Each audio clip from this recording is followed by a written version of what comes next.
Good morning everyone. तो आज के इस लेक्चर पे हम डिस्कस करेंगे temperature effect on three hinge arches.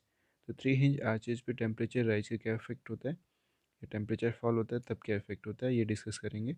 Arch is subjected to temperature rise only without any other load. जो आज हम डिस्कस करेंगे वो ये टॉपिक है, arch is subjected to temperature rise only.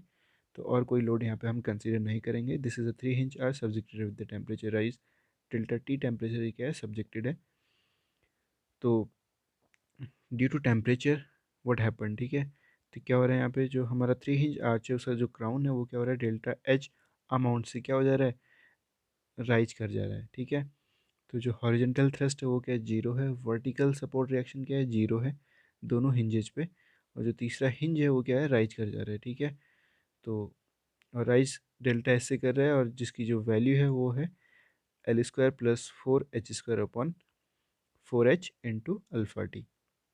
Since three hinge arch is a statically determinate structure. Due to temperature change or due to settlement of supports, stresses are not developed anywhere in the structure. तो temperature change और settlement of support की वजह से stresses develop नहीं होते हैं structure के किसी भी पार्ट पे, ठीक है। थ्री हिंज आर्च के किसी भी पार्ट पे जो है स्ट्रेसेस डेवलप नहीं होते हैं due to the temperature change या फिर due to the settlement of supports, because rigid body translation और rigid body rotation takes place due to these action, ठीक है। तो टेम्परेचर चेंज या फिर सेटलमेंट की वजह से जो भी है वो रिजिड बॉडी रोटेशन और ट्रांसलेशन होने की वजह से कोई भी स्ट्रेसेस जनरेट नहीं होते हैं।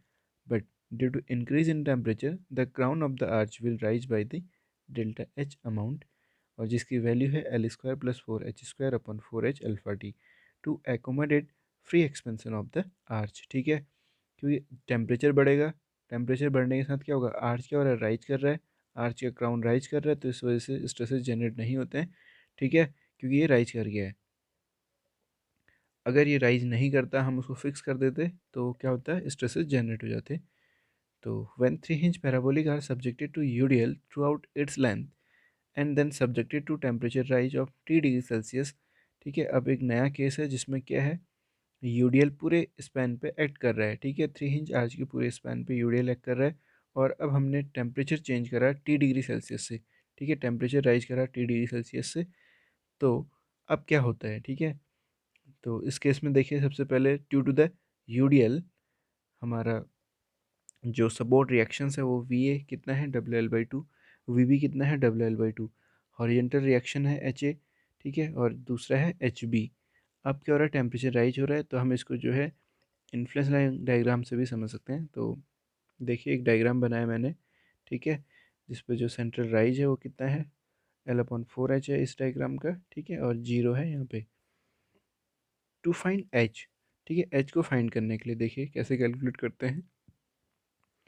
Intensity of UDL multiply area of the influence line diagram under the UDL. तो यूडीएल की जो इंटेंसिटी है multiply area of the influence line diagram under UDL, ठीक है। तो इस आर्च के लिए, थ्री हिंज आर्च के लिए जो हमारा इन्फ्लुएंस लाइन डायग्राम है वो क्या है, ये है। This is the influence line diagram for this three hinge arch. तो इस डायग्राम का यूज करके हमने एच को फाइंड करना है। तो एच इक्वल टू हो गया क्या, यूडीएल की इंटेंसिटी क्या है, डब्ल्यू है, और जो एरिया है कितना है, half into L by four H. तो this is equal to W L square by eight H. तो यहाँ से एक नोट है या इंपॉर्टेंट कंक्लूजन है, ड्यू टू अप्लाइड लोडिंग, ठीक है, अप्लाइड लोडिंग की वजह से जो हॉरिजेंटल थ्रस्ट डेवलप होता है वो कितना है, W L square by eight H. Due to temperature rise या due to increase in temperature H increases, ठीक है, और capital H decreases.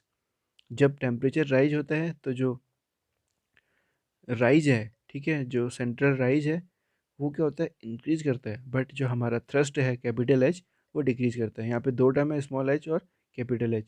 Small H rise को बता रहा है जो हमारा सेंट्रल राइज है, और जो कैपिटल एच है वो थ्रस्ट को बता रहा है। तो जो हमारा थ्रस्ट है वो कितना है, W L square by eight H, ठीक है। ऑन डिफ्रेंशिएटिंग दिस वैल्यू, ठीक है, अगर इसको हम डिफ्रेंशिएट करते हैं तो क्या होगा टोटल डिफ्रेंशिएशन में, तो W L square by eight ये कांस्टेंट है इंटू वन अपॉन एच का differentiation minus one upon H square into D H. तो डी एच अपॉन एच, ठीक है, this is equal to minus W L square upon 8h² into D H upon W L square by 8h। ठीक है, तो इस term से ये वाला कैंसिल हो गया, तो यहाँ पे जो बच रहा है वो ये है minus D H upon H.